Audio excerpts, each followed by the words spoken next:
Earlier this week, getting settled back into the office, I was upstairs in our wonderful Wendy and Averin Fogelman Religious School, and I was admiring what our religious school director, Sophie Weiss, has done to transform the common area into sort of lounge for gathering that she has entitled The Loft. You should go see it at some point. It looks great.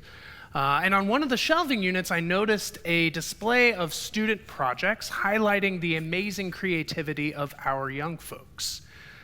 On this particular display, there was a holoplate filled with little drawings and words of inspiration, one of which simply said, "Don't fit in, stand out."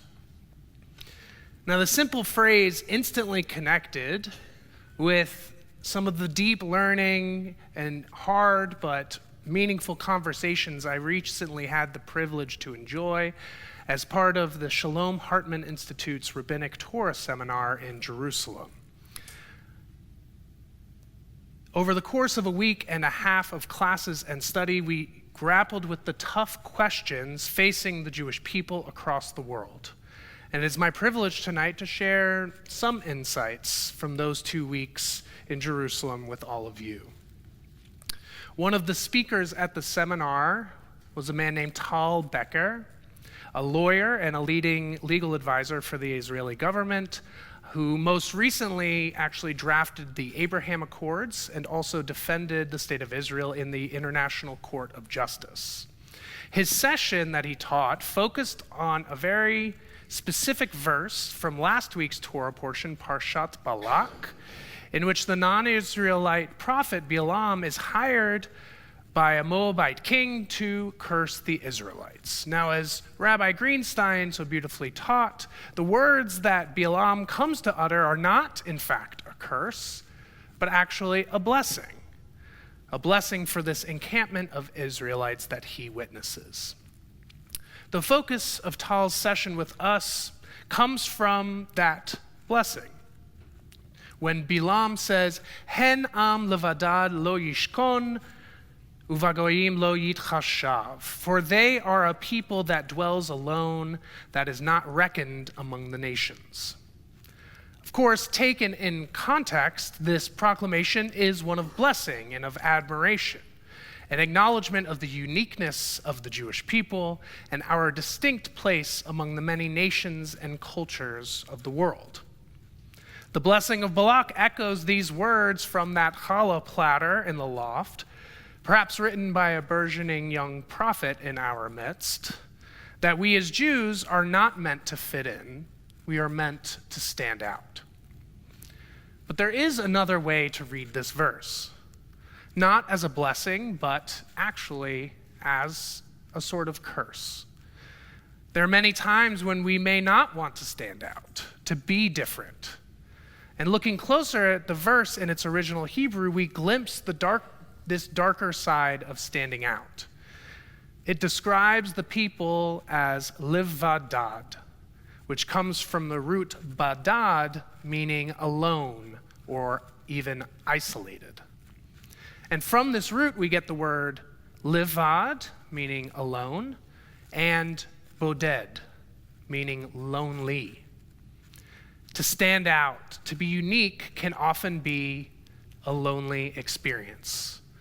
And as Tal taught, we as a people so often struggle with this tension, a tension that I'm sure most, if not all of us, have experienced at some point or another in our lives. That tension between wanting to stand out and wanting simply to fit in and be like everyone else. In fact, one of the foundations of Zionism was this desire to better fit in the world, to have sovereignty, a state, and the tangible power to defend ourselves just like everyone else. And this tension between fitting in and standing out is one that Jews have been grappling with for centuries, and one that has a special resonance, I think, for our own experience over these past nearly 10 months. I think it's safe to say that the feeling of being an am levadad, a people that stands alone, has indeed been many of our experiences in the wake of October 7th. Many of us have felt abandoned by our allies, facing increasing extremism both on the right and on the left. And as Franklin Foer perfectly encapsulates in the title article for the March edition of The Atlantic, we are also fearing for the future of the liberal democratic order we as American Jews have tirelessly worked to build over the past nearly 2 centuries. So many of us have found ourselves caught in a difficult middle ground, or to use the term actually for this particular period of the Jewish calendar, we have felt Bein HaMetzarim, in between the narrow places, or as we would probably say, in dire straits. On one side, we are troubled, to say the least, by the dangerous rhetoric and actions of anti-Zionists calling for the destruction of the Jewish state, with no regard for the safety or the humanity of the nearly 8 million Jews who live there. On the other side, we have equally legitimate concerns about the growing extremism amongst far-right nationalists, both here in the United States and amongst the Jewish nationalist movements in Israel. Many of us are stuck in the middle place between our commitments to Jewish safety and security and the right of the Jewish state to defend itself against the illiberal, anti-democratic, and genocidal militant forces that instigated the atrocities of October 7th, and expressing our concern for an Israeli government that does not reflect our values and does not represent the voices of a vast majority of Israelis. We are supportive of efforts to eradicate Hamas while also striving not to harden our hearts to the pain and suffering of Palestinians living in Gaza and elsewhere. And perhaps worst of all, we feel that we are alone in this struggle. Each time we read the news, or for those of us who are brave enough, open up social media, we are inundated by the loudest voices, which are almost always the most extreme voices, with neither side leaving room for nuance, complexity, or holding multiple truths simultaneously. But I am here this evening to tell you the same thing I actually said to members of Congregation Ve'ahavta in Shoham during my wonderful Shabbat evening exactly at this time last week. You are not alone. You are not alone. Though our digital world may make it seem like those of us not on the extreme ends of the ideological spectrum are in the minority, we are in fact the majority. We are simply not as loud and often not as passionate about our cause. So tonight I want to call on all of us to find the strength to match the passion of those on the extremes with our own passion. Because while we may feel that we are in the minority, that we are an Am Levadad, we are not. We simply need to recognize that and find our own impassioned voice. Now, those of us in the middle may not have catchy slogans or simple, bite-sized ways of explaining a deeply complex issue, but that does not mean we should be any less committed to the things that are deeply important to us.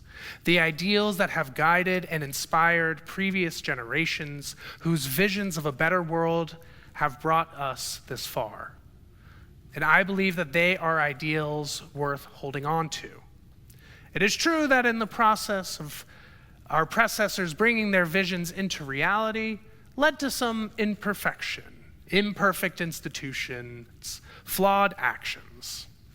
But that should not mean that we abandon them, because doing so, as the president of Hartman North America, Yehuda Kurtzer, so powerfully told us, abandoning these ideas and these institutions simply because we feel that we are not in the majority only provides more fuel to those who seek to destroy the things that our predecessors built.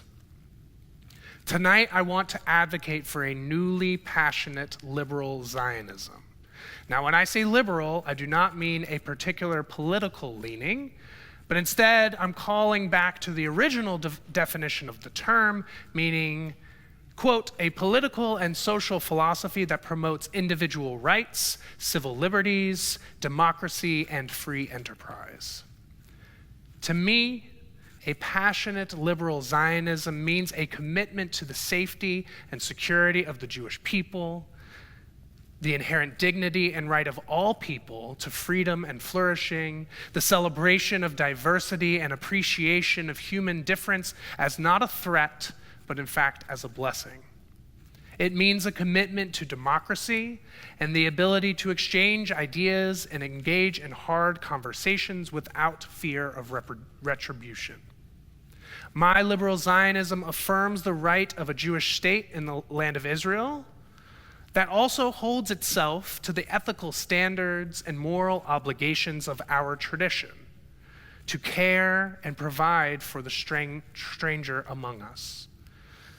My liberal Zionism supports the state of Israel and the nearly 40% of world Jewry that lives there, while not shying away from the ways in which it falls short, both in its treatments of Palestinians and in its acceptance of non-Orthodox Jewish movements.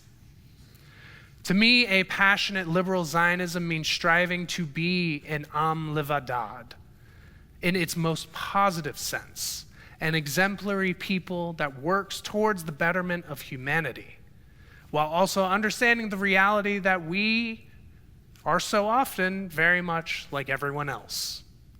And that is okay, so long as we do not get so caught up in the practical that we lose sight of the ideal. And finally, my liberal Zionism can view the whole without losing sight of the people on the ground, for whom this is not simply a battle of ideas, but is very much a day-to-day reality. In all of our passion, we must never lose sight of the people whose lives hang in the balance, the lives of the at least 72 hostages living in tunnels under Gaza, the lives of soldiers fighting in the real battlefield, the lives of everyday Israelis, and yes, the lives of Palestinians both in Gaza and in the West Bank. We cannot neglect these people, whose stories are so often drowned out by the slogans and all these headlines, because at the end of the day, a liberal Zionism seeks to build a better world for them as well as for us. My liberal Zionism hopes and prays for the safe return of the hostages, and hopes and prays for all of those caught in the middle, subject to cycles of violence and war beyond their control. And my liberal Zionism will continue to fight so that the home that they return to is one that lives up to the aspirational call of Am Levadad Yishkon, a nation that dwells apart. This is my hope, my liberal Zionism, and I hope you will join me in it. Shabbat Shalom.